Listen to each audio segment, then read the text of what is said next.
Hi guys! Yan, ito na naman po si Friendly Filipina Carpentera here in America. Magandang umaga, hapon at gabi at midnight dyan sa ating lahat. So, nandito po kami sa renovation at inaayos ko po yung one of the last areas na kailangan naming tapusin. Diyan po sa video na ito ay ihahang ko ang isang mirror. Alam nyo guys, that's the second story. Makita nyo doon sa previous part ng video na ang taas-taas talaga niyan. Nakasaka ako niya ng at the top of a really long ladder. Kaya pag nasa second palapag ako niyan, pag nahulog ako guys, patay. Wala ng Filipina Carpentera here in America. Meron ng Filipina Carpentera in heaven. So yan, bababa na ako. Tapos kukunin ko yung martilyo na gagamitin ko para idukdok ko yung lansang, yung nail para angat ko. Kailangan ko kasing ilagay dyan yung malaking mirror. So, yan, nagdudukdok na po ako ng martilyo. Okay, so tingnan natin kung hindi mahulog si Filipina Carpentera.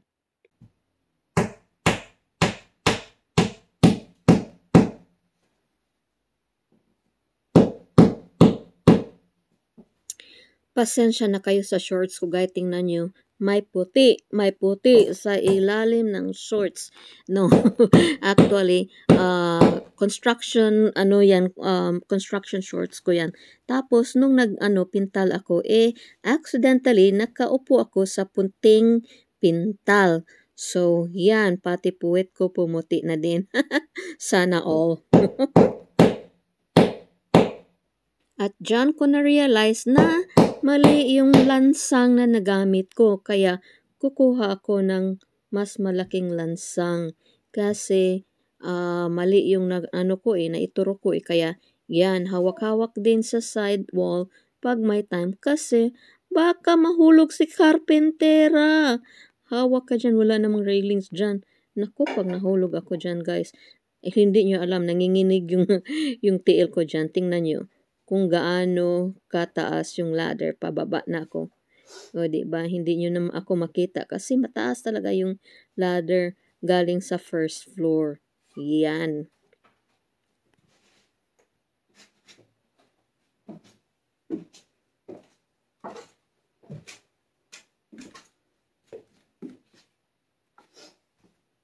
Okay, at this juncture, nakakita na ako ng 2 inches na nail. Ano bang nail? Lansang or pako. Yan. At saka, yan. Aakyat na naman ako sa ladder para palitan ko yung maliit na nail na una kong naturok. Kaya hayan si Carpentera, hawak-hawak din sa sidewall pag may time. At yan na naman yung puti kong puwet. At least puti, di ba? Kaysa itim. Just joking. So, tanggal-tanggal din tayo ng pako pag may time kasi hindi tama yung naiturok ko. So, yan. Tapos, nanginginig pa rin yung kalooban ko dyan. Pero di bali na.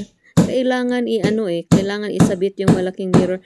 Guys, yung mirror, guys, napakalaki. Tapos, napakabigat. Mga siguro, mga, I don't know kung 15 to 20 pounds. I don't know kung yan.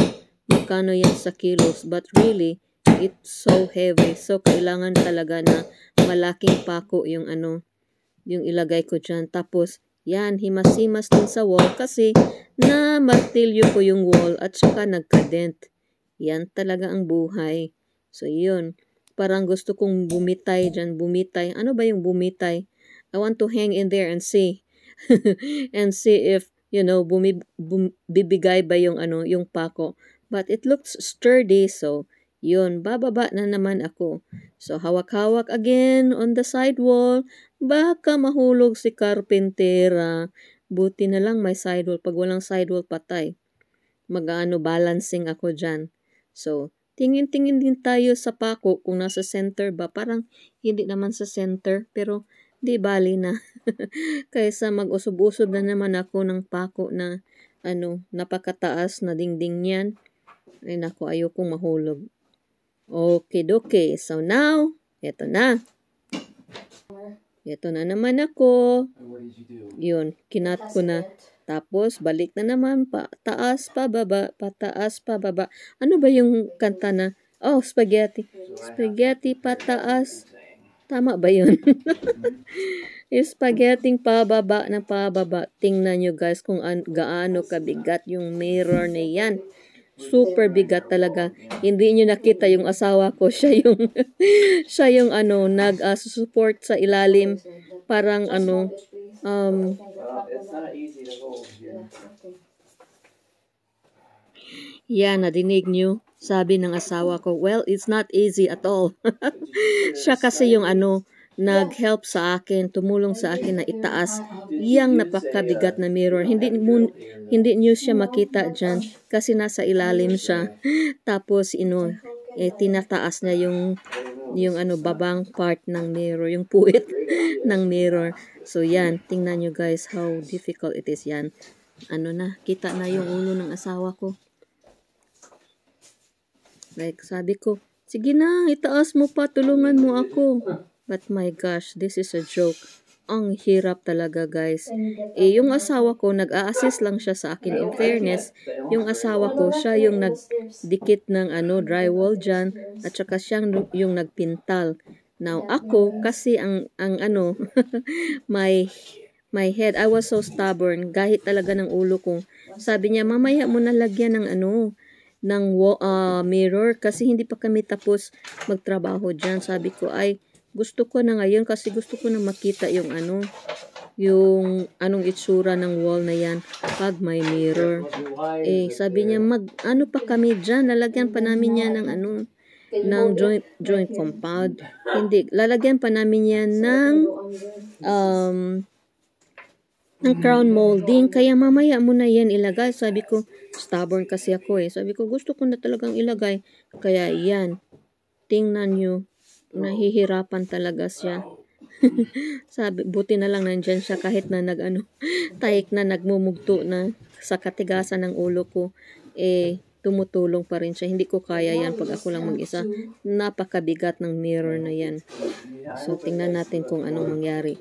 Mahuhulog kaya si Mr. and Mrs. Carpintera sa America. Tingnan natin. I don't know. Okay. Take a let go. Take it. You sure? Jeez. Oh.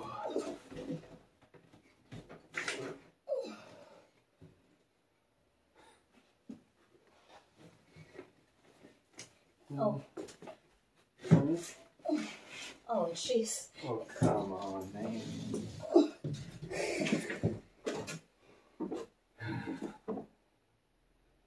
I need this raised more. Need what raised more? The mirror. So it would. I don't know how you want me to help. I can't get over there. Can you hold? Not from here, I can't. My goodness. You can go up the ladder just like before. Galit na si Amerikano guys kasi ang tagas talaga ng ulo ko. Pero in fairness guys, para kaming nasa Titanic, diba? Tingnan nyo.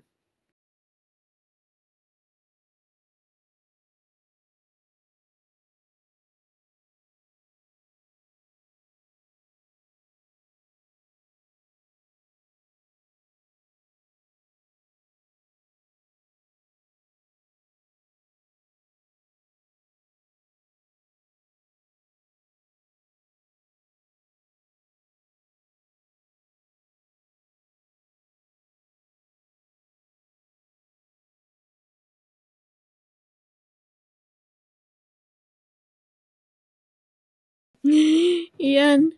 Hiwi na. Hiwi. Katulad ng kanta na hiwi na yung mirror namin. But anyway, tingnan natin kung anong nangyari. Nahulog ba si Carpintero at si Carpintera? Tingnan natin. The broom Can I borrow the broom board? Buti na lang mabait itong si Amerikano. Kasi, sinabi ko sa kanya, masusugo ba? Mauutusan. Sabi ko, kailangan ko ng walis. Kailangan ko ng walis, please kunin mo. Kaya, kahit na nagmumugto, ayun, kinuha pa rin niya. Ang hirap mag-English. Kinuha pa rin niya yung walis na sabi ko, kunin mo please. So, even if he was grumbling, he still followed why I instructed him. Kasi, kumandir ako sa bahay namin kung hindi nyo alam. Nako, para naman akong si Wonder Woman yan. Parang lilipad ba? Wonder Woman! Lilipad kasama ang mirror. Tagal naman ng asawa ko. Saan kaya yun pumunta?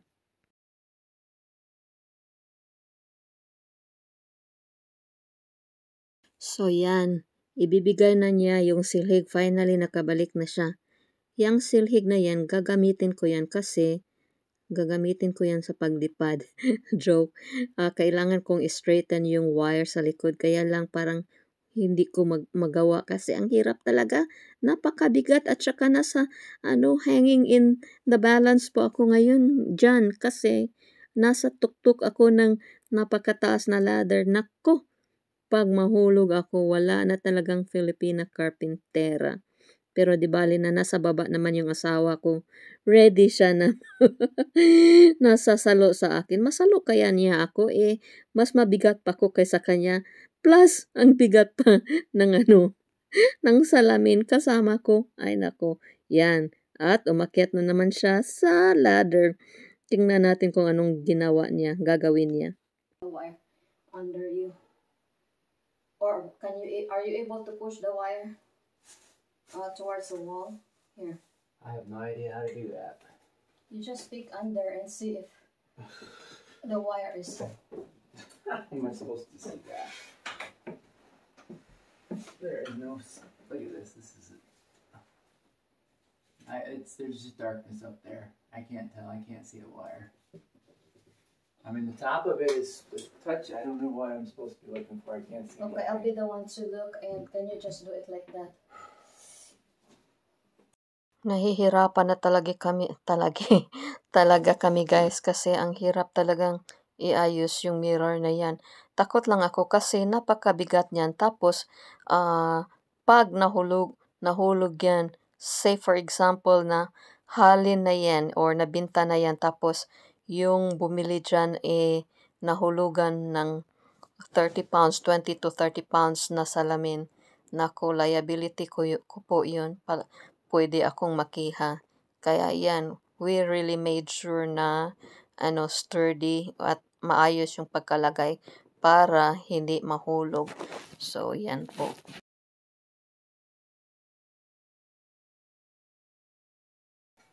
Oh.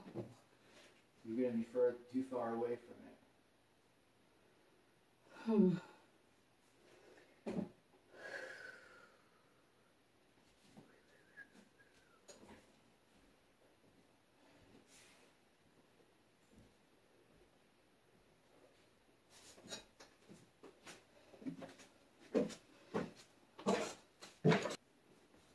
How, oh how.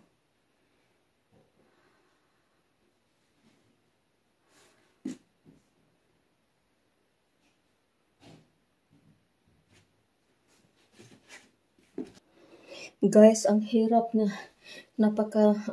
heavy ng mirror na yan. Tapos two stories yan guys. Pag nahulog ako dyan, tingnan nyo. Hindi ko, so yung ladder napakataas, 1 story ang taas ng ladder na yan. Tapos umakyat ako, tapos ito guys, nanginginig yung kamay ko kasi 2 stories pag mahulog ako dyan. Patay. Can you assist me with the mirror board?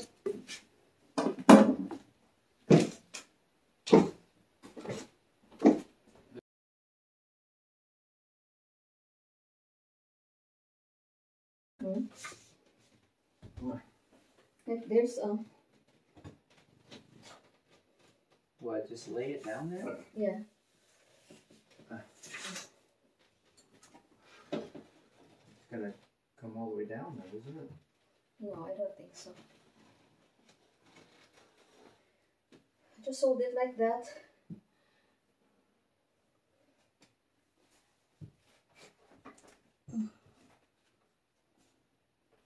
So yan, tinanggal ang mirror para ma-fasten kong maigi yung nail, yung pako.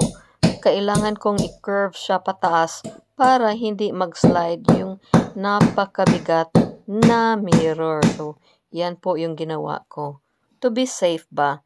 Better be safe than sorry. Naku, pag makahiyaan tayo ng mahulugan ng mirror na yan, mahirap na. Wala pa naman akong pera.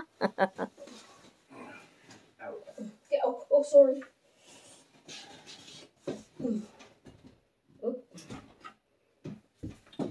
Okay. Alright. So now I have full confidence that this would not fall. Okay, let me sketch my... It will not fall, right? Right? I don't know.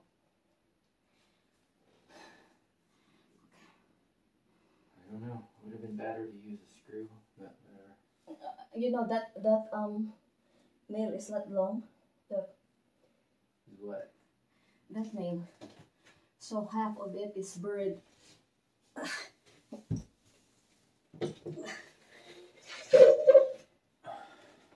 Awesome.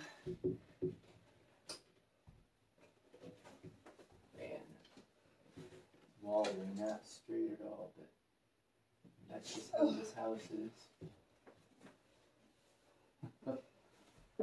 Maybe it's smaller here. I don't know. Can you check? Is it straight? Or it's too... I can't tell. I said the walls are not straight, so.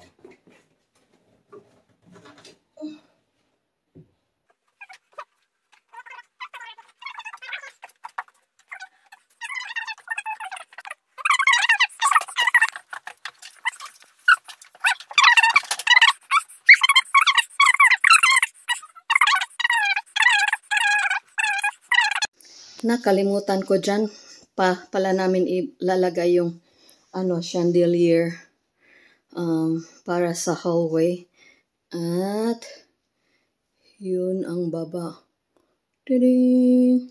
Tapos itong floor dito ay aming ika-carpet or we'll do something about it. So, yun. At yan ang chandelier na namin. Ihahang namin doon para siya maliwanag pag aakyat ka sa taas.